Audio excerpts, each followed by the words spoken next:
പരസ്യ പ്രചരണം അവസാനിക്കാൻ മണിക്കൂറുകൾ മാത്രം ബാക്കി നിൽക്കെ തൃശൂരിലെ ഇടത് സ്ഥാനാർത്ഥി VS സുനിൽകുമാർ നമുക്കൊപ്പം ചേരുന്നു. അവസാന നിമിഷങ്ങളിൽ പ്രതീക്ഷയുണ്ടോ? 100% ജയിക്കും. ഇവിടെ പ്രധാന മത്സരം എതിരാളി ആരാ? പ്രധാന എതിരാളി ആരാലും കുഴപ്പമില്ല, ഞാൻ ജയിച്ചാ പോരെ. കെ മുരളീധരൻ പറഞ്ഞത് BJP ആയിട്ടാ മത്സരം. അത് 2ാം സ്ഥാനത്തിനായിരിക്കും. എന്താ ഇത്ര ആത്മവിശ്വാസം? 100% ആത്മവിശ്വാസമുണ്ട്. ആത്മവിശ്വാസത്തിന്റെ ഘടകം ജനങ്ങളുടെ ഇടതുപക്ഷത്തിന്റെ കൂടെയുണ്ട്. അതന്നെ. BJP സ്ഥാനാർത്ഥിയൊക്കെ കൊണ്ടുപിടിച്ചുള്ള പ്രചാരണമാണ്. ഞാൻ നല്ല പ്രചരണത്തിലല്ലേ.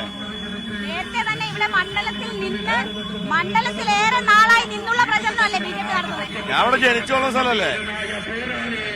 ഞാനിവിടെ ജനിച്ചോളുന്ന സ്ഥലത്തല്ലേ ഞാൻ പ്രവർത്തിക്കുന്നത്. അതിനായിരിക്കുമോ ഇത്തവണ തോട്ട്? അല്ല, നിങ്ങൾ നിന്ന് പ്രവർത്തിക്കുന്ന പറഞ്ഞാൽ ഞങ്ങൾ പിന്നെ എവിടെയാ പ്രവർത്തിക്കുന്നത്? ഞങ്ങൾ ഇവിടെ തന്നെയല്ലേ പ്രവർത്തിക്കുന്നത്. ഞാനിവിടെ എത്ര കൊല്ലമായി പ്രവർത്തിച്ചുകൊണ്ടിരിക്കുന്ന ആളാണ്. ഞാനിവിടെ 2 തവണ 2 മണ്ഡലത്തിലെ MLA ആയിരുന്ന ആളാണ്. ഈ മണ്ഡലത്തിലെ 2 മണ്ഡലത്തിലെ MLA ജയിച്ചിട്ടുള്ള ആളാണ് ഞാൻ. തെരഞ്ഞെടുപ്പിന് ഏറ്റവും പല വിഷയങ്ങൾ മാറി മറിഞ്ഞു വന്നു. ഏറ്റവും സ്വാധീനിക്കുന്ന വിഷയം എന്തായിരിക്കും?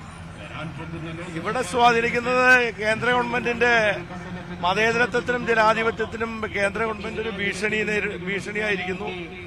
അവർ ഈ രാജ്യത്തെ ഒരു മതരാഷ്ട്രമാക്കി മാറ്റാൻ പോകുന്നു എന്ന വിഷയമാണ് ഇവിടെ പ്രധാനപ്പെട്ട ചർച്ചാ വിഷയം. BJP 2 അക്കമാണ് സ്വപ്നം കാണുന്നത് കേരളത്തിൽ. അവർ ഏറ്റവും സാധ്യത കൽപ്പിക്കുന്ന മണ്ഡലമാണ് തൃശൂർ.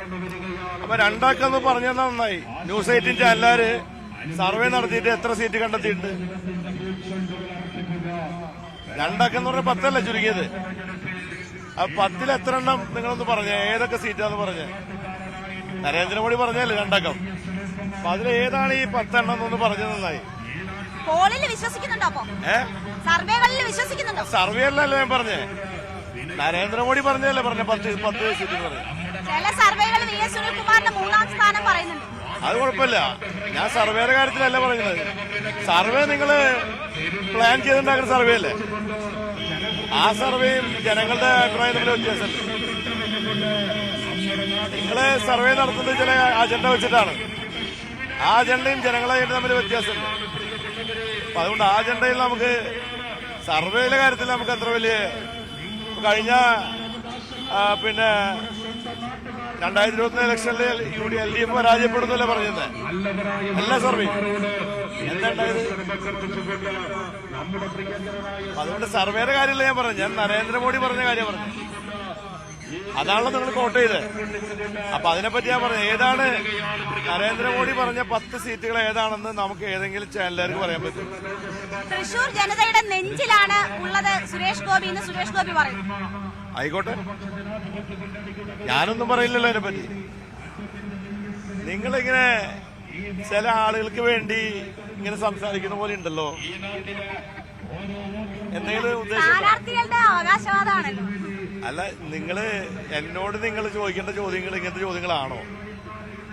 നിങ്ങളിങ്ങനെ ഒരു ചാനലുകാർ വന്നിട്ട് ഇങ്ങനെ നിങ്ങൾ ഒരാൾക്ക് വേണ്ടി എല്ലാവരും ഇങ്ങനെ സംസാരിക്കുന്ന പോലെ തോന്നും. അതിൽ നിങ്ങൾ എന്നെ കുറ്റം പറയുന്നു.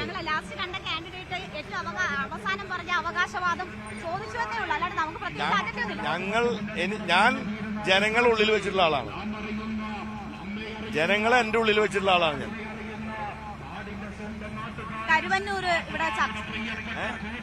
ഇവിടെ ഒരു ഫാക്ടറാണ്. അതിവിടെ ചർച്ച ചെയ്തുകൊണ്ടിരിക്കണ്ടല്ലോ. അത് ചർച്ച ചെയ്തോട്ടെ, അത് കുഴപ്പമില്ല. വോട്ടർമാർക്ക് എല്ലാ വിഷയവും ചർച്ച ചെയ്യാനുള്ള അവകാശം ഉണ്ടല്ലോ.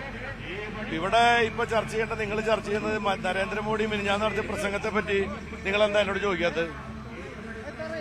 നരേന്ദ്രമോദി നടത്തിയ പ്രസംഗത്തെ പറ്റി നിങ്ങൾ എന്താ എന്നോട് ചോദിക്കാത്തത്? എന്താ ചോദിക്കാത്തത്? അല്ല, നിങ്ങളെന്താ ചോദിക്കാത്തത്? എന്താ? അല്ല, തൃശ്ശൂർ മണ്ഡലം ദേശീയ ഇലക്ഷൻ അല്ലേ. അപ്പൊ നിങ്ങള് ഇത് തൃശ്ശൂർ മണ്ഡലത്തിൽ മാത്രം നടക്കുന്ന ഇലക്ഷനാണോ? മോദിയുടെ ആ പരാമർശങ്ങൾ BJP സ്ഥാനാർത്ഥിയുടെ വോട്ട് കുറയ്ക്കുമോ? അല്ല, നിങ്ങള് എന്നോട് എന്താ ചോദിക്കാത്തത്? എന്റെ ചോദ്യം, നിങ്ങള് ഈ ഏതെങ്കിലും ഒരു രാഷ്ട്രീയ പാർട്ടി ഡിസൈൻ ചെയ്യുന്ന അജണ്ടയ്ക്ക് അനുസരിച്ച് ചോദ്യങ്ങൾ ചോദിക്കുന്ന പോലെ തോന്നിയതുകൊണ്ട് ചോദിക്കുകയാണ്. ഇന്ന് ഇന്ത്യൻ രാഷ്ട്രീയത്തിലെ ഏറ്റവും കൂടുതൽ ചർച്ച ചെയ്യേണ്ട ഒരു വിഷയം ഇന്ത്യൻ പ്രധാനമന്ത്രി സംസാരിച്ച ആ വർഗീയ വിഷം വമിക്കുന്ന ആ സ്റ്റേറ്റ്മെന്റിനെ പറ്റി നമ്മൾ ചർച്ച ചെയ്യണ്ടേ? അത് അദ്ദേഹത്തിന്റെ സ്റ്റേറ്റ്മെന്റ് എന്ന് പറഞ്ഞാൽ ഹിറ്റ്ലർ ജർമ്മനിയിൽ നടത്തിയൊരു സ്റ്റേറ്റ്മെന്റ് ഉണ്ട്. അദ്ദേഹത്തിന്റെ ഫാസിസം അവിടെ സ്ഥാപിക്കുന്നതിന് വേണ്ടി അദ്ദേഹം നടത്തിയ സ്റ്റേറ്റ്മെന്റ് ജർമ്മനിയുടെ സ്വത്ത് മുഴുവനും ജൂതന്മാരായിട്ടുള്ള സൂത്രക്കാര് അടിച്ചു കൊണ്ടുപോകുന്നു, നമ്മൾ കരുതിയിരിക്കണമെന്ന് പറഞ്ഞിട്ടുള്ള സ്റ്റേറ്റ്മെന്റ് കൊണ്ടാണ് അവിടെ വർഗീയ വിദ്വേഷവും വംശീയ വിദ്വേഷവും ഉണ്ടാക്കിയെടുക്കാൻ ശ്രമിച്ചിട്ടുള്ളത്. അതിന് സമാനമായൊരു സ്റ്റേറ്റ്മെന്റ് നമ്മുടെ ഇന്ത്യയിൽ ഒരു പ്രധാനമന്ത്രി നടത്തിയപ്പോൾ നിങ്ങൾക്ക് അതിനെപ്പറ്റി ഒന്നും ചോദിക്കാനില്ലല്ലോ. അദ്ദേഹം നടത്തിയിട്ടുള്ള ഇപ്പോഴത്തെ ഗ്യാരണ്ടിയേക്കാൾ മുമ്പ് 50 രൂപയ്ക്ക് പിന്നെ പെട്രോൾ വരുമെന്ന് പറഞ്ഞ അദ്ദേഹത്തിന്റെ ഗ്യാരണ്ടി ഉണ്ടായിരുന്നല്ലോ. ആ ഗ്യാരണ്ടിയെ പറ്റി നിങ്ങളെന്താ ചോദിക്കാത്തത്? അല്ല, ഞാൻ അങ്ങനെ ചോദിക്കുകയാണ്. പിന്നെ അദ്ദേഹം കുക്കിംഗ് ഗ്യാസിന്റെ വില 400 രൂപയിൽ താഴെയാക്കുമെന്ന് പറഞ്ഞിരുന്നല്ലോ. അപ്പൊ അതെന്താ ചോദിക്കാത്തത്?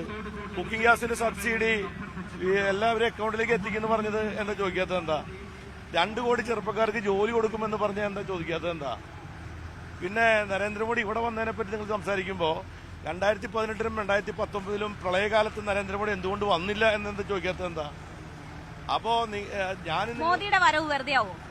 അല്ല, അത് അദ്ദേഹത്തിന്റെ പൈസ ചെലവായി ഉണ്ടല്ലോ കുറച്ച്. മോദിയുടെ വരവ് വെറുതെ അല്ല, ഫ്രീ ആയിട്ടല്ല, അത് ചെലവാക്കി വന്നതല്ലേ. അദ്ദേഹം വന്നത് കല്യാണത്തിനും പരിപാടികൾക്കല്ലേ വന്നേ. ഇവിടെ ശരിക്കും ജനങ്ങൾ ഗുണമുണ്ടാവേണ്ട വരവ് 2018 വന്നപ്പോ ഞങ്ങൾ ദേശീയ ദുരന്തമായിട്ട് പ്രഖ്യാപിക്കണം എന്ന് പറഞ്ഞുകൊണ്ട് പ്രധാനമന്ത്രി സന്ദർശനം നടത്തുന്ന ആവശ്യപ്പെട്ടിരുന്നു. അന്ന് വരാത്ത മോദി ഇന്ന് വരുമ്പോ അത് കേരളത്തിലെ ജനങ്ങൾക്ക് ഗുണം കിട്ടാനല്ലല്ലോ, അത് അദ്ദേഹത്തിന്റെ രാഷ്ട്രീയമായ താല്പര്യത്തിന് വേണ്ടി വരുന്നതാണെന്ന് ഇവിടുത്തെ ജനങ്ങൾക്ക് നന്നായിട്ട് അറിയാം. അപ്പൊ അതുകൊണ്ട് അദ്ദേഹം വരുന്ന അദ്ദേഹത്തിന്റെ വരവ് ഗുണം ചെയ്യില്ലെന്നൊക്കെ ഇത് എനിക്കറിയില്ല.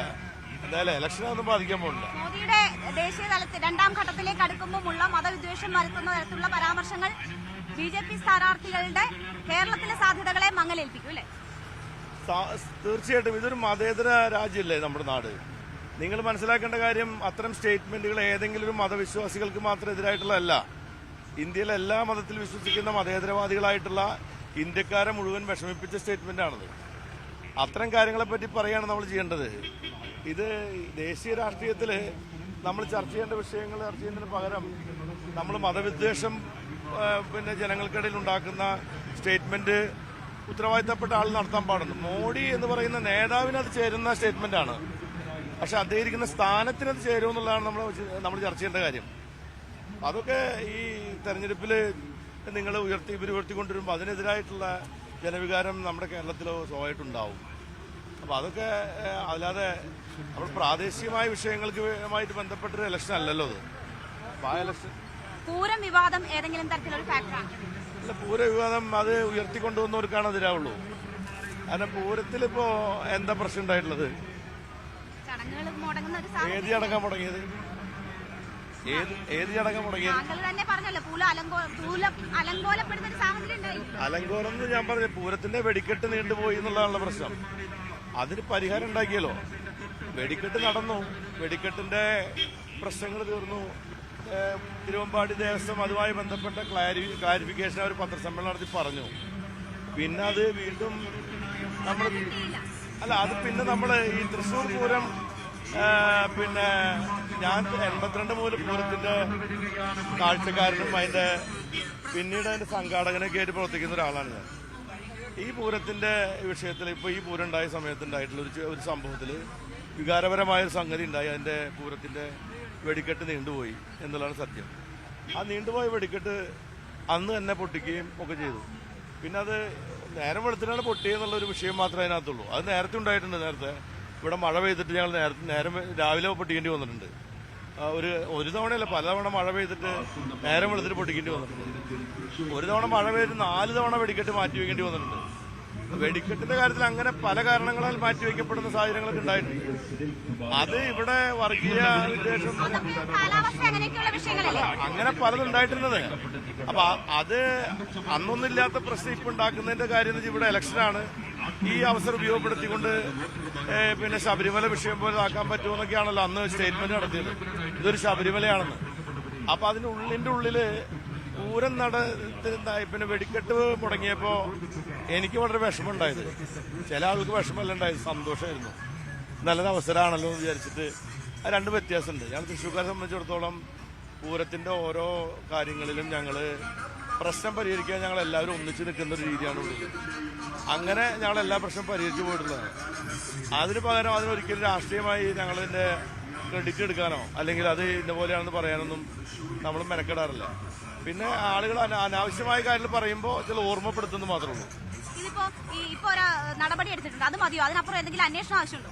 അന്വേഷണം നടത്തിയാണല്ലോ നടപടി എടുത്തിരിക്കുന്നത്. നിങ്ങൾ ഈ പൂരത്തുമ്പോ തന്നെ കെട്ടിത്തരുന്നത് എന്തിനാ? നിങ്ങളിപ്പോ ഈ പൂരം എന്ന് പറഞ്ഞിട്ട് അത് ഈ തെരഞ്ഞെടുപ്പിന്റെ ചർച്ചാ വിഷയമാക്കി നരേന്ദ്രമോദിയുടെ ഈ വക വിഷയങ്ങളും ചർച്ച ചെയ്യേണ്ടതെന്ന് വെച്ചിട്ടാണോ? നിങ്ങളുടെ മീഡിയകൾക്ക് ഒരു ഉത്തരവാദിത്തല്ലേ? രാജ്യത്തെ എന്ത് ജനങ്ങളെ ചർച്ച ചെയ്യുന്നതിനെ പറ്റി നിങ്ങളുടെ മീഡിയക്ക് ഒരു ധാർമ്മികമായ ഉത്തരവാദിത്തല്ലേ? പൂരത്തെക്കാൾ കലക്കുമോ കലാശക്കൊട്ട്? കലാശക്കൊട്ടൊക്കെ സാധാരണ നടക്കുന്ന കാര്യം അതല്ലല്ലോ. കലാശക്കൊട്ട് എന്ന് പറഞ്ഞാൽ 26-ാം തീയതി ശരിക്കുള്ള കാര്യങ്ങൾ. കലാശക്കൊട്ട് എന്നൊക്കെ പറഞ്ഞാൽ ആളുകൾ ഒരു ഒമ്മിച്ചു കൂടി ഇങ്ങനെ വളം വെക്കുന്നൊക്കെ ആയിട്ടുള്ള കാര്യങ്ങളല്ലേ. അതിനൊന്നും വലിയ ഇമ്പോർട്ടൻസ് ഉള്ള കാര്യമില്ല. അതൊന്നും കലാശക്കൊട്ട് എന്നൊക്കെ പറയുന്നത് സാധാരണ നിലയിലുള്ള നമ്മുടെ എല്ലാവരും ഒരുമിച്ച് അവസാനത്തെ പരിപാടി നൽകി നടത്തുന്ന ഒരു കാര്യം മാത്രമാണത്. അതിലൊന്നല്ല പ്രാധാന്യം ആളുകളെ കൊണ്ട് വോട്ട് ചെയ്യിപ്പിക്കുക, 26-ാം തീയതി വോട്ട് ചെയ്യുന്ന ഉറപ്പുണ്ടാക്കുക, അത്തരം കാര്യങ്ങളാണ് ഞങ്ങൾ കലാശക്കൊട്ട് കാണുന്നത്. ഭൂരിപക്ഷം പ്രതീക്ഷിക്കുന്ന ഭൂരിപക്ഷം നിങ്ങൾ എന്തിനാണ്? ഞാൻ നല്ല ഭൂരിപക്ഷം ജയിക്കും.